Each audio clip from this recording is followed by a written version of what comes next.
Shalom saudaraku, selamat pagi. Sebelum kita mendengarkan renungan ini, kita bersatu dalam doa. Terpuji-pujilah Engkau Tuhan kami yang baik, Yahweh Jebaot, yang telah menganugerahkan kami kemurahan hari ini. Dalam segala aktivitas kami, biarlah hanya dengan pengasihan-Mu yang menyertai dan melindungi kami.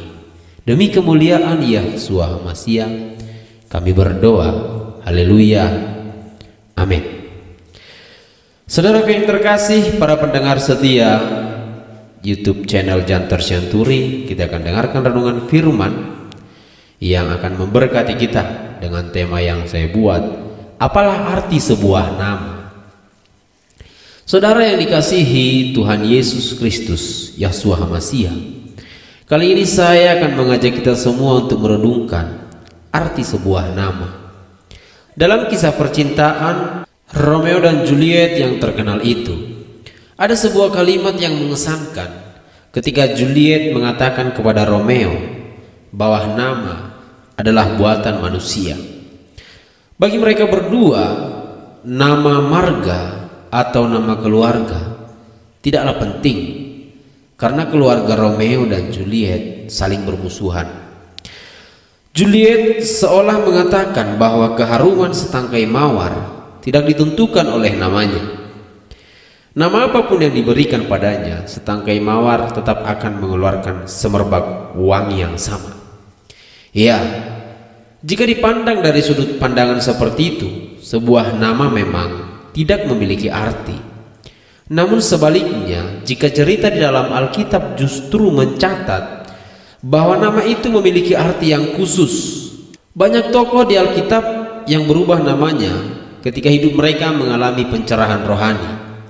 Misalnya Abraham berubah menjadi Abraham, Sarai berubah menjadi Sarah, atau Saulus berubah menjadi Paulus. Jika di tokoh-tokoh Alkitab mengalami perubahan nama, tentu tidak salah juga jika suatu waktu seorang berganti nama. Misalnya karena sering sakit-sakitan, seorang anak yang bernama Jaya diubah menjadi Joshua. Hal itu tidaklah salah, karena bagi sebagian orang nama memang memiliki arti. Selain mempunyai arti tertentu, sebuah nama juga mengandung harapan dari orang yang memberi nama tersebut. Bukankah kita pun sering mendengar ungkapan bahwa nama adalah doa? Memang banyak kejadian unik dalam pemberian nama. Jika berbicara tentang pemberian nama bagi seorang anak, hal itu kadang-kadang bisa membuat kita tersenyum.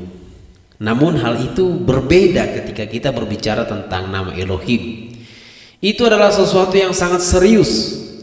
Nama Elohim yang paling sering dipakai dalam Alkitab Ibrani terdiri atas 4 huruf, yaitu Yod He Vav He. Kata Yod He Vav He berkaitan dengan peristiwa ketika Musa menanyakan nama Elohim dalam Keluaran 3 ayat 1 sampai 15. Adapun Musa, ia biasa menggembalakan kambing domba Yitro, mertuanya imam di Midian. Sekali ketika ia menggiring kambing domba itu ke seberang padang gurun, sampailah ia ke gunung Elohim, yakni gunung Horeb. Lalu malaikat Yahweh menampakkan diri kepadanya dalam nyala api yang keluar dari semak duri. Lalu ia melihat, dan tampaklah semak duri itu menyala, tetapi tidak dimakan api. Musa berkata, "Baiklah, aku menyimpang ke sana untuk memeriksa penglihatan yang hebat itu. Mengapa tidak terbakar semak duri itu?" Ketika dilihat Yahweh bahwa Musa menyimpang untuk memeriksanya, berserulah Elohim dari tengah-tengah semak duri itu kepadanya, "Musa, Musa." Dan ia menjawab, "Ya Elohim." Lalu ia berfirman, "Janganlah datang dekat-dekat, tanggalkanlah kasutmu dari kakimu, sebab tempat di mana engkau berdiri itu adalah tanah yang kudus." Lagi ia berfirman, "Akulah Elohim ayahmu, Elohim Abraham, Elohim Ishak, dan Elohim Yakub." Lalu Musa menutupi mukanya sebab ia takut memandang Elohim. Dan Yahweh berfirman, Aku telah memperhatikan dengan sungguh-sungguh kesengsaraan umatku di tanah Mesir, dan aku telah mendengar seruan mereka yang disebabkan oleh pengerah-pengerah mereka. Ya, aku mengetahui penderitaan mereka.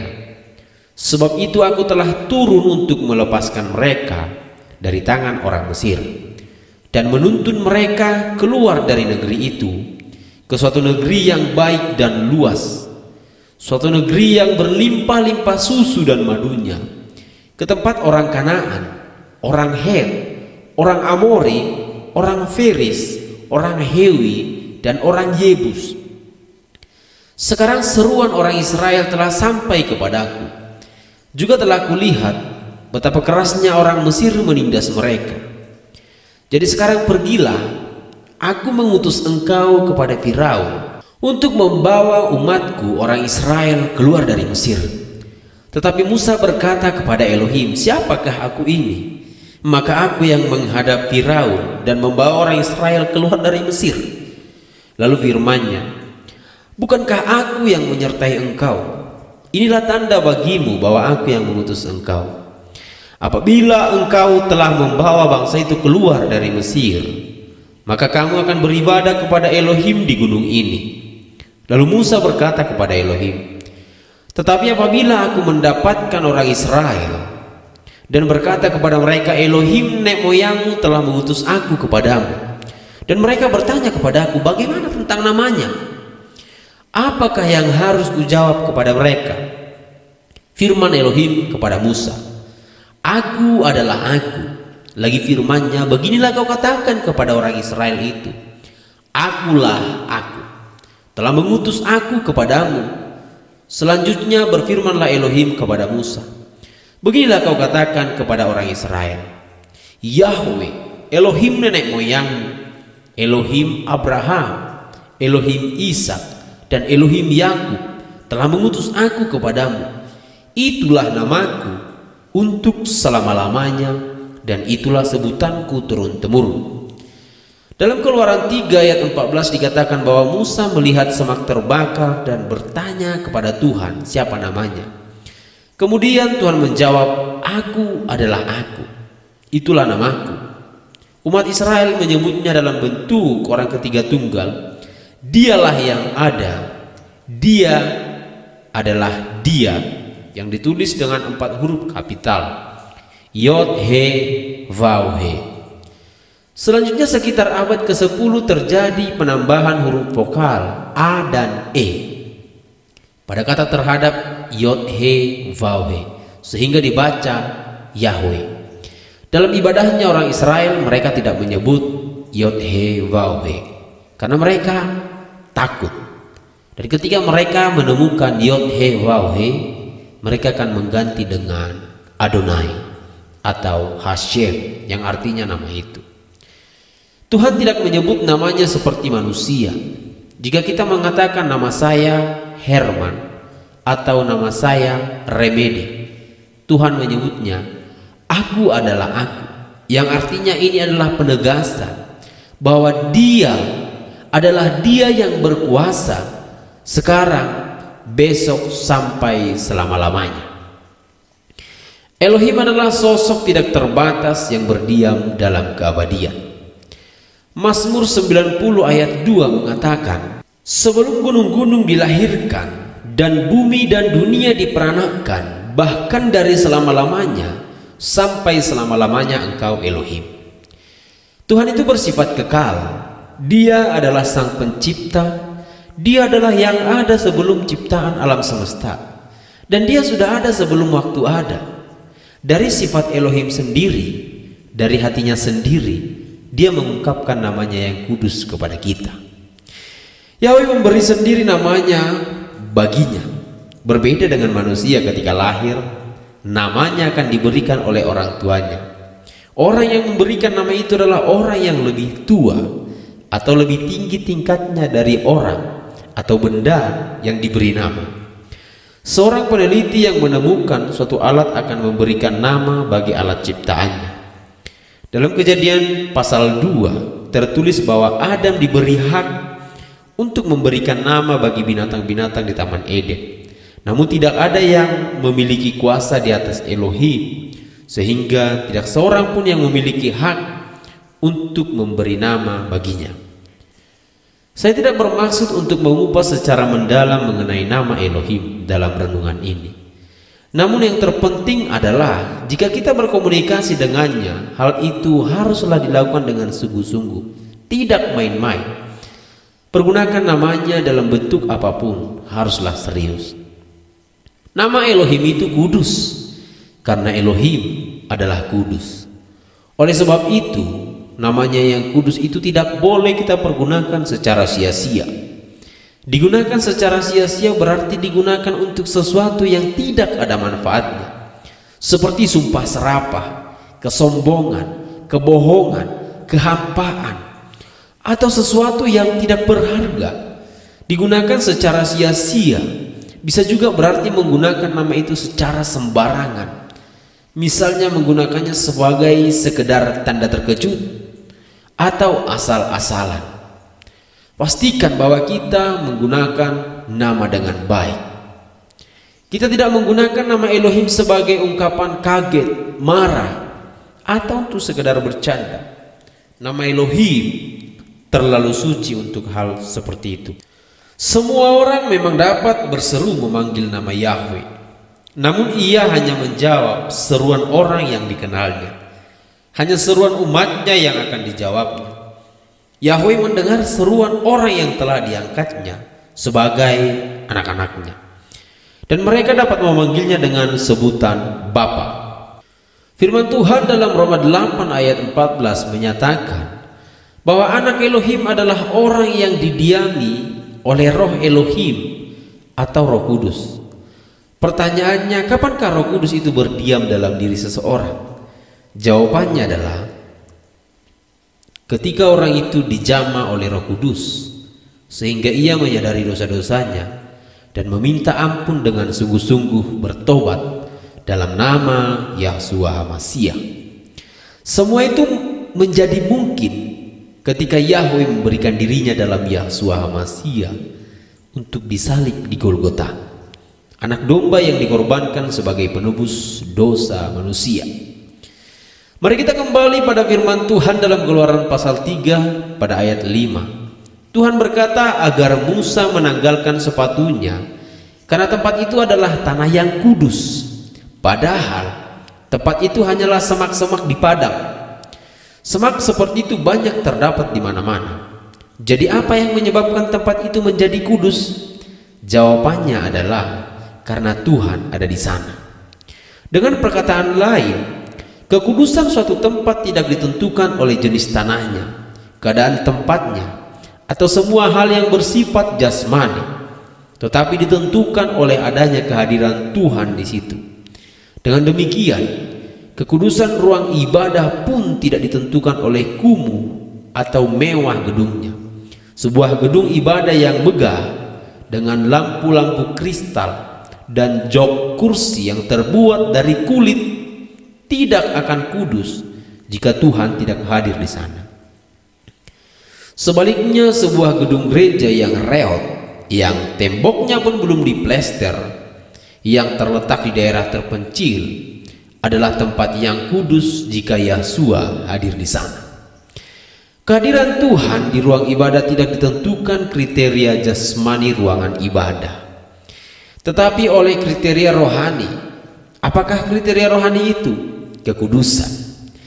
Ibadah yang menyenangkan hati Tuhan adalah ibadah yang dilakukan jemaatnya dengan berhiaskan kekudusan.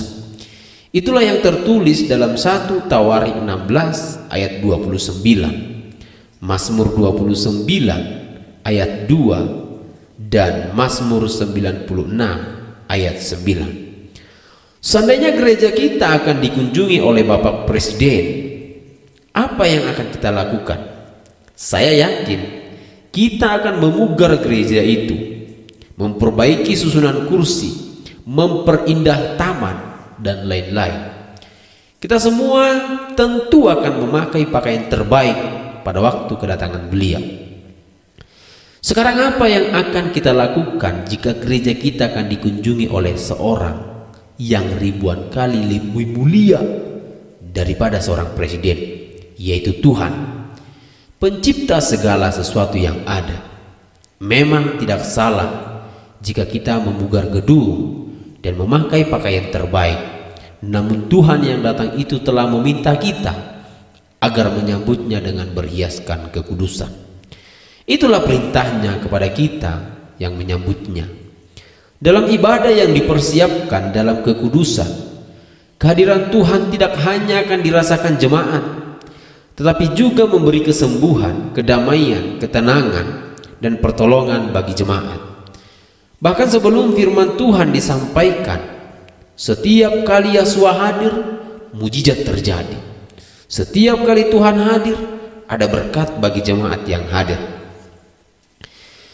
Saudara yang dikasihi Yahshua HaMashiach, bagian terakhir dari renungan tentang arti sebuah nama ini saya ambil dari Kisah Para Rasul 4 ayat 7 sampai 12. Lalu Petrus dan Yohanes dihadapkan kepada sidang itu dan mulai diperiksa dengan pertanyaan ini. Dengan kuasa manakah atau dalam nama siapakah kamu bertindak demikian itu?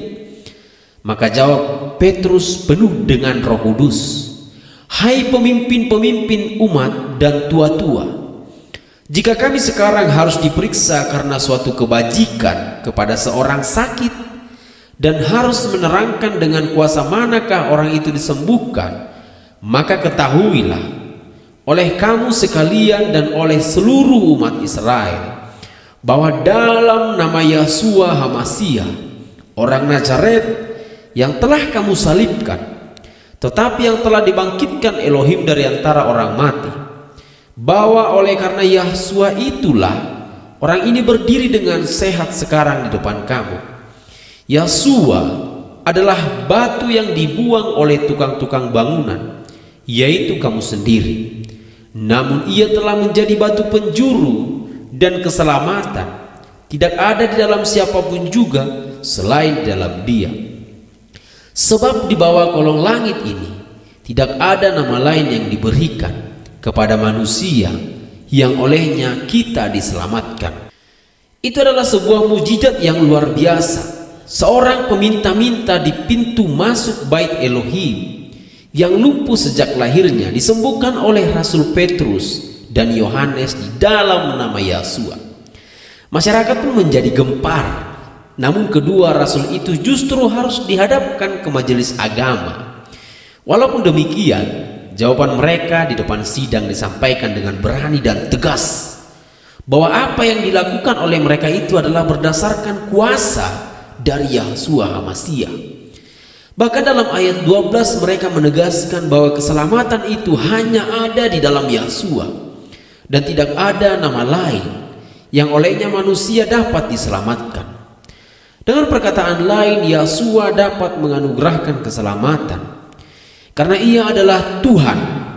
Yahshua mengampuni dosa karena Ia adalah Tuhan. Dalam perjanjian lama, nama Elohim disebut sebagai Yahweh, yang berarti Dia adalah Dia yang Maha Kuasa. Itulah namanya yang diberitahukan kepada Musa. Tuhan juga memberi nama bagi putranya yang tunggal, yaitu Yahshua. Untuk itu, Tuhan mengutus malaikat Gabriel untuk menyampaikan perihal kelahirannya dan nama Yahshua kepada Maria. Tuhan memberi nama bagi dirinya sendiri. Kehadiran Tuhan sebagai manusia yang hidup di tengah-tengah manusia adalah proklamasi bahwa kerajaan Elohim sudah ada di antara manusia. Ketika Yohanes Pembaptis mengutus murid-muridnya untuk bertanya kepada Yahshua, "Engkaukah yang akan datang itu, atau haruskah kami menantikan orang lain?" Yahshua menjawab mereka, "Pergilah dan katakanlah kepada Yohanes apa yang kamu dengar dan apa yang kamu lihat. Orang buta melihat, orang lumpuh berjalan, orang kusta menjadi tahir, orang tuli mendengar, orang mati dibangkitkan, dan kepada orang miskin diberitakan kabar baik." Hal itu tertulis dalam Matius 11 ayat 3 sampai 5. Kehadiran kerajaan Elohim di dunia ini ditandai dengan tanda-tanda yang ajaib.